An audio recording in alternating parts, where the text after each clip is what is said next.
आज हम पढ़ेंगे must, use of must. As you know, जैसा कि हम लोग जानते हैं, शुड मतलब ही चाहिए होता है और मस्ट मतलब भी चाहिए ही होता है, लेकिन इसका शाब्दिक अर्थ चाहिए होता है, लेकिन मस्ट के प्रयोग में अंतर होता है। मस्ट मतलब होता है अवश्य चाहिए, यानी इसमें नेसेसिटी बोले तो इम्फेसिस जो है इसमें एक्स्ट्रा होता है ना। इन दिस सिचुएशन, और ये मस्ट कहाँ कहाँ यूज होता है? To express necessity and obligation. Necessity आवश्यकता है, यहाँ पे ऑब्लिगेशन होता है।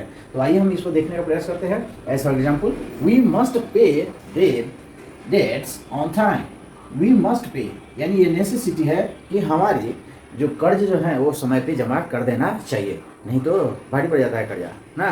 Next, it may rain, you must take an umbrella ना। ऑब्लिगेशन है, यानी आपको बाध्यता है कि अगर बारिश हो सकती है तो अवश्य अम्ब्रेला लेकर के जाना है ना, तो एक अम्ब्रेला जरूर लेना चाहिए। नेक्स्ट है to express consumption and compulsion. Compulsion and emphatic advice.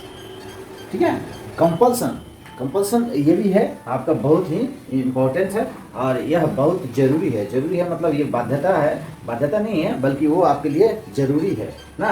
बाध्यता मतलब क्या है कि मजबूरी में आदमी करता है, और जरूरी मतलब वो आप करना चाहे या नहीं चाहे, करना तो है ही, ये कन्फर्म है, वही है, वह है कंपल्सन। और इम्फेटिक एडवाइस मतलब कि कोई सलाह दिया जा रहा है, उस पर जोर दिया जा रहा है, तो इम्फेटिक एडवाइस यानी जैसे उदाहरण के साथ समझने का प्रयास करते हैं, you must obey the laws ना। ये कंपल्सन है, आपको नियम का पालन अवश्य करना चाहिए, चाहे कोई भी नियम हो ना। रोड रूल्स हो या सरकार के द्वारा बनाए गए कोई नियम हो या फिर स्वास्थ्य से संबंधित कोई नियम हो, हमें अवश्य पालन करना चाहिए ना। ये हमारा कंपल्सन है, जरूरी है। We must respect his seniors. हमें अवश्य इस पर जो है सलाह दिया जा रहा है कि हमें बड़ों का सम्मान तो करना चाहिए। सीनियर्स बूढ़ों का सम्मान, यहाँ बड़ों मतलब सीनियर्स सिटीजन मतलब आ जाते हैं ना, 68 वाले हैं ना, तो बूढ़े लोग जो होते हैं उनका जरूर सम्मान करना चाहिए। वो कुछ भी बोले सुन लेना चाहिए ना। इम्फेटिक एडवाइस है, ये इम्फेटिक एडवाइस है, इसमें सलाह जो आपको दिया जा रहा है उस पर जोर दिया जा रहा है। यार जे question in my mind, advice जो होता है वो दो तरह का होता है। एक होता है ADVISE, इसको कहा जाता है एडवाइस, और ये है एडवाइस ना। तो जो विद्यार्थी इस वीडियो को पूरा नहीं देखे होंगे उनको ये समझ में कहाँ से आएगा, स्किप करके पढ़ गए तो ये नहीं होता है। तो कब कहाँ कौन सा ज्ञान गुरु आपको दे देगा, इस पर जो है आपको सूक्ष्मता से एकदम बिल्कुल जो है कहा जाता है कि वो बाज की दृष्टि जो है लगाए रखना पड़ेगा। बाज आसमान में उड़ता रहता है और नीचे जो है एकदम नज़र भिराए हुए रहता है कि हमको कहाँ से भोजन एकत्र करना है, तभी उसको भोजन प्राप्त होता है। तो उसी तरह आपको ज्ञान प्राप्त करना है तो एकदम नज़र जमाए रही है कि गुरु कब आपको कौन सा ट्रिक देने जा रहा है। तो आज जाएंगे यहाँ पे एडवाइस, यहाँ CE लगा हुआ है और AC लगा हुआ है, दोनों का अर्थ होता है सलाह, लेकिन एक वर्ब है और एक नाउन है। हाउ कैन यू रिकॉग्नाइज, आपको बता दिया गया, दोनों का मतलब ये सलाह होता है, लेकिन इसका मतलब होता है सलाह और इसका मतलब होता है सलाह देना, एडवाइस। ठीक है, तो इसमें ED लग सकता है, इसमें नहीं लगता है, याद रहेगा। तो अब कैसे इसको हम परमानेंटली मेमोरी, जैसे ऑलरेडी आपको बता चुके हैं कि ट्रिकी स्टडी में हम क्या पढ़ाते हैं कि आप कभी भी कंफ्यूज नहीं होंगे, परमानेंट मेमोरी कर देते हैं, PMS उसको कहा जाता है, permanent memory system.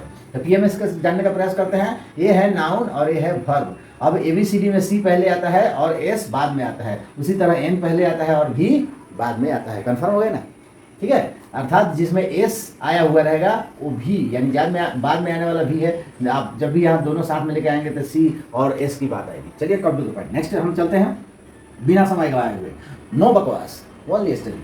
To express certainty of belief and prohibition, मनाही है और सर्टेनिटी ऑफ बिलीफ। बस इस वीडियो को आप थोड़ा थोड़ा चला के बंद कर करके, ये जो शॉर्ट में लिखा गया है आप उतना आपने डायरी पे चाहे तो नोट कर सकते हैं, बस हो गया। जब आप चाहे तो डायरी इसको देख सकते हैं, और वीडियो देखना चाहते हैं तो और अच्छा है, सेव कर रखते हैं तो ना, तो आपकी क्लियरिटी हो जाएगी ना। ऐसे जो अभी टकसाली सिस्टम वो खत्म हो गया, ये लिखने वाला पढ़ने वाला सिस्टम खत्म हो गया, ऑडियो में सुनने की कोशिश करते हैं ना।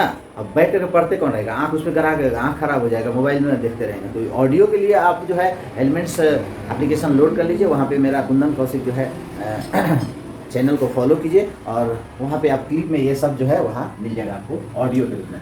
तो यहाँ सर्टेनिटी लिखा हुआ है, सर्टेनिटी ऑफ बिलीफ। तो बिलीफ मतलब विश्वास होता है, और निश्चिंतता, विश्वास की निश्चिंतता, यानी विश्वास कैसा हो, निश्चित विश्वास हो ना, ऐसा झलकना चाहिए। कैसे झलकना है, जैसे शी मस्ट बी 79, वह अवश्य 70 साल की हो गई होगी अब, यानी उसको कॉन्फिडेंस है। यहाँ कॉन्फिडेंस जो है सर्टेनिटी जो है वो बिलीव, उसका विश्वास जो है कि वो 70 का हो गया हो गई होगी, यह जो है वो उसका क्या है, विश्वास है। और वो कैसा विश्वास, निश्चित विश्वास, सर्टेनिटी ऑफ बिलीव।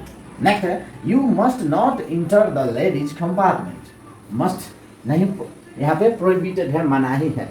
तुम है अवश्य ही लेडीज कंपार्टमेंट में नहीं जाना चाहिए ना, ये लिखा हुआ रहता है कहीं कहीं, और नहीं लिखा रहेगा तो भी लोग समझ जाते हैं। बहुत सारे लेडीज भरा हुआ होता है, ऐसे ही आपका एंट्री उसमें नहीं होगा, एंट्री हो भी जाएगा तो लेडीज लोग आपको कम आउट करेंगे, ठीक है। तो बहुत ही आसान है, मतलब आउट में एक ही प्रयोग है कि moral duty and social binding. Social binding यानी सामाजिक बंधन, और मोरल ड्यूटी यानी नैतिक कर्तव्य का बोध करता है। नैतिक कर्तव्य का मतलब होता है कि वो नीति के अनुसार, यानी यही नीति है, सारी दुनिया इसको मानती है कि एक बेटा को अपने बाप का, एक माता को अपने पिता का, एक पिता को अपने माता का देखभाल ऐसा करना चाहिए, उसका ख्याल रखना चाहिए। तो ये क्या है, मोरल ड्यूटीज है।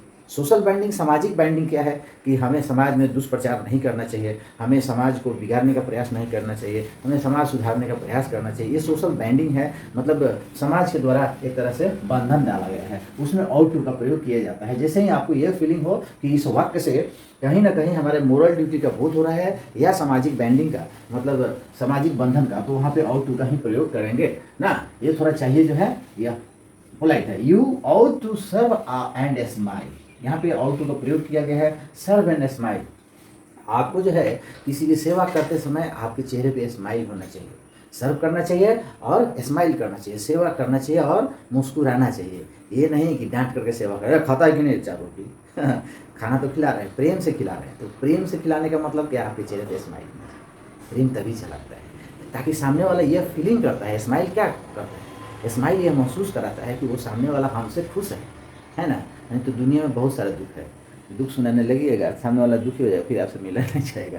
इसलिए हमेशा स्माइल करते रहिए। आपके दुख से दुनिया को क्या लेना देना है, दुनिया में किसके पास दुख नहीं है कि नहीं, दुख सबके पास। Now come to the point, we ought to respect our elders ना, we ought to respect our elders. हमें अपने बड़ों का सम्मान करना चाहिए, इट्स आवर मोरल ड्यूटी ना, ये हमारा मोरल ड्यूटी है, ठीक है। अब आते हैं नीड। नीड की जो है वह, इसका भी शाब्दिक अर्थ होता है नीड मतलब जरूरी, और यह मेन वर्ब के रूप में आता है, और डेयर भी है मेन वर्ब के रूप में आता है। लेकिन यहाँ पे ऑक्सिलरी वर्ब के रूप में कैसे आता है, to express necessity for the prohibition. Necessity आवश्यकता, आवश्यकता भी होता है, लेकिन आवश्यकता किस तरह की आवश्यकता में नीड का प्रयोग होता है, निगेटिव यानी प्रोहिबिशन यानी मनाही होता है, न होता है। न का कोई पिक्चर ही नहीं बनता है।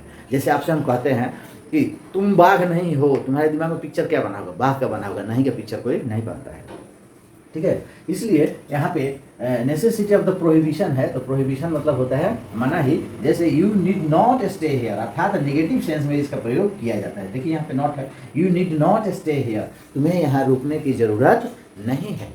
आवश्यकता भी बता रहा है कि जरूरत नहीं है, और मनाही भी है, नीड का प्रयोग किया जाता है। और इंट्रोगेटिव सेंस में प्रयोग किया जाता है, नीड सी गो देयर, क्या उसे वहाँ जाने की जरूरत है, अर्थात जो क्वेश्चन कोई कर रहा है वो जाने देना आपको नहीं चाहता है, इसमें भी नेगेटिव भाव छुपा हुआ है ना।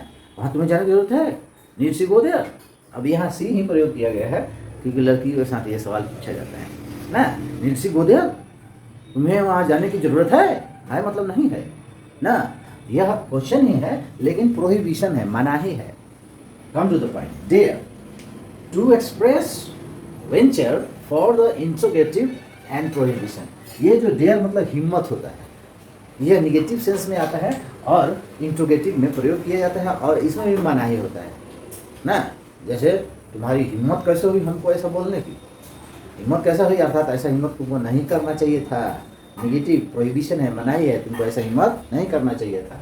तो ये क्वेश्चन हो रहा है, हाउ डेयर यू टू से सो, तुम्हारी ऐसा कहने की हिम्मत कैसे हुई, अर्थात ये मनाही है।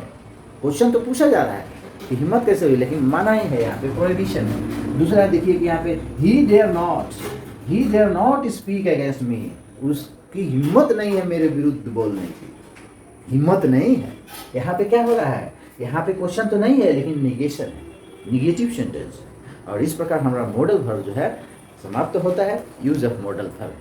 अब इसको जो है आप अच्छे से पढ़ लीजिए, समझ लीजिए, और अगले वीडियो में आप जैसा कमेंट करेंगे वैसा हम वीडियो लेकर के आपके समक्ष प्रस्तुत हो जाएंगे। अगर इसमें कोई समस्या हो तो कमेंट जरूर करें। इसी के साथ ही विदा लेते हैं।